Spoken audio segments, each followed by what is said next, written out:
सभी अभिभावकों को, बड़े छोटों को राम राम दुआ सलाम।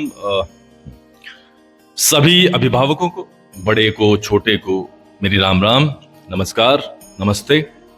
उम्मीद करता हूं कि आप सबके सब बढ़िया होंगे और प्रगति के रास्ते पर चल रहे होंगे या कुछ ऐसी प्लानिंग कर रहे होंगे। ईश्वर से प्रार्थना है कि आप हमेशा अपनी योजनाओं में सफल हों। मैं आज फिर से आपके सामने हूं और एक जनरल सा टॉपिक है और हमारा टॉपिक सिर्फ एक ही होता है, वो है बच्चों का सुधार, बच्चों का भविष्य और बच्चों की पढ़ाई, उनकी उज्जवल शिक्षा, ताकि वो जीवन में आने वाली कठिनाइयों का अच्छे तरीके से सामना कर पाए। देखिए, कल जब हम विद्यालय में थे तो बहुत सारी योजनाएं हमारी होती हैं। कई बार ऐसा होता है कि वो पूरी हो जाती हैं, मतलब सारे काम हम कर पाते हैं। कई बार ऐसा होता है कि कुछ चीजें छूट जाती हैं। जैसे कल का दिन रहा, कल कुछ चीजें छूट गई, कुछ गार्जियंस आ गए थे तो उनसे 1-1.5 घंटा वार्तालाप हो गई। तो कई बार ऐसा हो जाता है क्योंकि सारे काम करने वाले हम ही हैं, फीस हम करते हैं, पढ़ाते हम हैं, गार्जियंस को अटेंड हम करते हैं, एवरीथिंग वी डू। लेकिन कल एक चीज देखने को मिली कक्षा 8 की तरफ से। मैं हमेशा से कहते आया हूं कि टीचर्स, हाँ ठीक है, ऑफिशियल रूप में अगर आप कहें कि टीचर्स की जिम्मेदारी है, उन्हें पढ़ाना है, उन्हें ज्ञान देना है, उन्हें शिक्षित करना है। लेकिन आपने कक्षा 8 की एक वीडियो देखी होगी जिसमें मेरे पास में शिकायत आई कि बच्चे बंदूक बना रहे थे। देखो, शरारत करना बच्चे का काम है और उससे मैं ज्यादा चिंतित भी नहीं हूं। लेकिन समय तो बदल गया है ना, समय बदल गया है, ज्यादा कंपटीशन है, जनसंख्या बहुत बढ़ चुकी है, शहर के बच्चे बहुत बड़े लेवल पर पढ़ रहे हैं। गांव के बच्चे अगर नहीं पढ़ेंगे तो वे उनसे जिस तरीके से पछड़ते हैं ना, जैसे वो पिछाड़ देते हैं शहर के बच्चे गांव वालों को, उसी तरीके से होता रहेगा।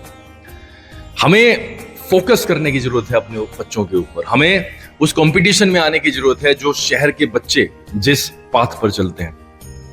अदरवाइज गांव में जो बची खुची नौकरी है वो भी नहीं रहेंगी और जो शहर के बच्चे हैं, मैं शहर के बच्चों के खिलाफ नहीं हूं, मैं कंपटीशन के साथ हूं। मैं चाहता हूं कि जिस तरीके से वो आगे बढ़ते हैं, शहरीकरण जो होता है और शहर के बच्चे होते हैं वो जो आगे बढ़ते हैं, उसी तरीके से गांव के बच्चे उसी पाथ को, उसी मार्ग को पकड़े। लेकिन होता क्या है कि बच्चों ने देखा, आपने देखा बच्चों ने किस तरीके से वो कागज की बंदूक बनाते थे। पहले हवाई जहाज वो बनाते हैं सब के सब। लेकिन टीचर्स का सम्मान ना करना, टीचर अवेलेबल हो उसका सम्मान ना करना, अपने पापा मम्मी की अब इतनी महंगी फीस होती है प्राइवेट स्कूल्स की, उनका सम्मान ना करना। देखो, पहले सम्मान की कोई कमी नहीं थी, लेकिन आज है, मैं कह सकता हूं। पहले नियत की कोई कमी नहीं थी, लेकिन आज नियत की कमी है। बच्चे नहीं पढ़ना चाहते हैं। पहले भी ऐसे बच्चे होते थे जो नहीं पढ़ना चाहते थे, लेकिन उनके अंदर सम्मान की भावना भरी हुई होती थी। आज नहीं है वो वाली चीज। वो चीज इनकलकेट करनी पड़ेगी, वो चीज इन बच्चों के अंदर डालनी पड़ेगी। And that's what I am trying to do, we are trying to do as a genetic public school. तो मैं आप सभी से ये रिक्वेस्ट करना चाहता हूं कि कल जो पूरी प्रक्रिया मैंने आपके सामने रखी है, तो अपने बच्चों को सिर्फ समझाएं कि 7:30 बजे का स्कूल है, 12:30 बजे तक का स्कूल है, 5 घंटे की ही पढ़ाई है, उसी में आपको टीचर से मैक्सिमम लेना है। सबसे ज्यादा इंपॉर्टेंट थिंग यही है कि जितने पैसे दिए हैं, जितना समय हमने खर्च किया है, उससे मैक्सिमम हम रिजल्ट निकालें, तब जाकर के बात बनेगी। और हम तो यहां पर 24 के 24 घंटे के लिए तैयार हैं। तो बस मैं इसी संदेश के साथ में आया हूं आपके पास में कि बच्चों को समझाएं कि टीचर्स का सम्मान करें, अपने से बड़ों का सम्मान करें, छोटों का भी सम्मान करें, सही काम को पकड़ें, गलत काम को इग्नोर कर दें।